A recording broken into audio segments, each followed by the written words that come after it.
Tétu s'est créé il y a 16 ans et à l'époque de la création de Tétu, c'est vrai qu'il y avait un besoin d'un titre qui puisse être communautaire, fédérer les homosexuels qui étaient encore dans les années 90 globalement invisibles dans la société française. Il y avait eu un précédent Guépier qui avait existé pendant longtemps. Dans les milieux des années 90, il n'y avait plus rien. Guépier était mort et il y a eu la volonté de créer un magazine. Pour la communauté, certes, c'est vrai qu'il a été fondé par des gens qui étaient plutôt militants de la cause, financé par Pierre Berger dès le départ, mais Tétu a été d'emblée créé comme un magazine comme les autres, c'est-à-dire pas seulement centré sur les infos communautaires. C'est vrai que la fin des années 90, déjà, bon, on est sorti des années sida noires, même si le sida n'a pas disparu, les thérapies ont fait sortir quand même la question homosexuelle uniquement de l'angle douloureux. Et puis surtout, il y a eu le débat du Pax à la fin des années 90 qui a fait émerger les homos dans la société française. Et c'est vrai que depuis le début des années 2000, on a vu une énorme progression de la visibilité gay et homo en France. Donc la question d'une presse homosexuelle a changé. Cela dit, Tétu reste, à mon avis, indispensable, hein, même si son rôle doit changer, et c'est la vocation des mutations qu'on est en train d'opérer. Les homosexuels ou les gays attendent encore un titre comme Tétu, mais plus pour les mêmes raisons. Les informations strictement communautaires, elles sont effectivement disponibles maintenant dans beaucoup d'endroits, et pas simplement dans la presse gay, mais il y a encore une attente d'un regard spécifique.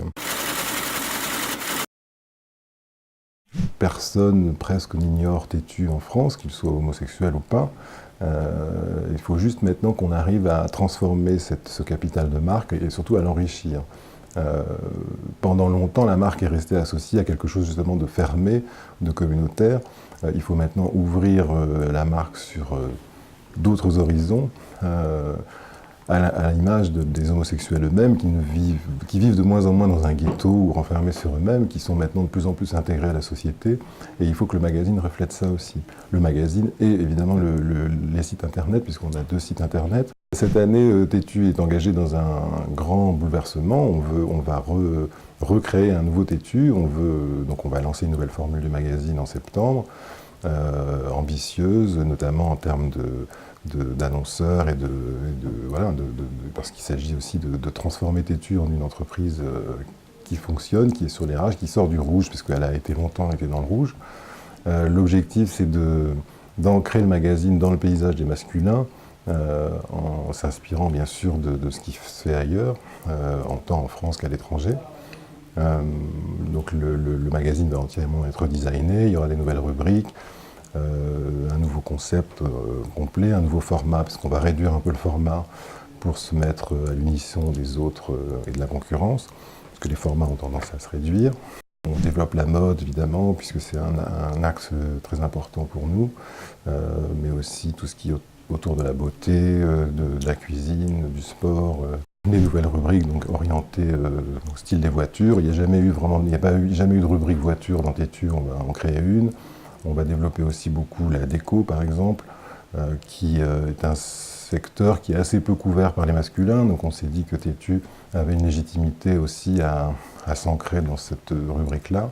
En faire un outil de référence pour les lecteurs, qu'ils soient homosexuels ou pas. La cible reste évidemment les homos ou les gays, mais à l'image de ce qu'ils sont, on peut aussi espérer être lu par beaucoup d'autres.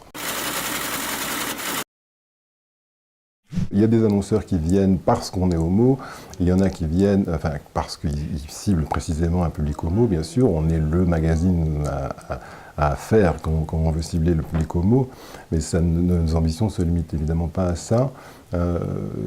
Beaucoup de marques, voire toutes les marques, peuvent avoir intérêt à cibler les homos, notamment dans la mode. On veut surtout se positionner comme étant crédible auprès à côté de tous les autres magazines masculins notamment, même féminins. Donc on va, le premier axe qu'on avait déjà d'ailleurs commencé à développer, c'est faire des couvertures plus chic, plus relevées, Alors notamment en amenant des people, enfin des personnalités qui sont emblématiques ou glamour, etc., en sélectionnant et recrutant des photographes de meilleure qualité, donc en développant cette image plus glamour et plus haut de gamme, en fait, on peut le dire. Tétu donc, est financé depuis le début par Pierre Berger, qui a voulu ce projet en 1995 et l'a financé parce qu'il estimait qu'il fallait qu'un titre soit là pour parler aux gays en France. Il continue de le soutenir, puisque là, il a de nouveau donné son appui à ce grand projet de développement et de relance même. On reste un petit journal qui ne peut pas s'appuyer sur un grand groupe. Mais néanmoins, moi, je suis persuadé qu'on peut arriver à trouver un équilibre. L'objectif reste vraiment d'arriver à un équilibre d'ici 1 an ou 2. Avec une marque comme Tétu, qui est notre premier capital, qui est tellement bien installé, tellement connu, on a envie d'autres projets, évidemment, au-delà de la presse stricto sensu, enfin en tout cas du web ou du magazine. On pourrait faire beaucoup de choses, des licences ou autre chose. Pour l'instant, il y a beaucoup de choses prévues en 2011, donc on y réfléchit pour plus tard. Mais évidemment, ça nous fait envie.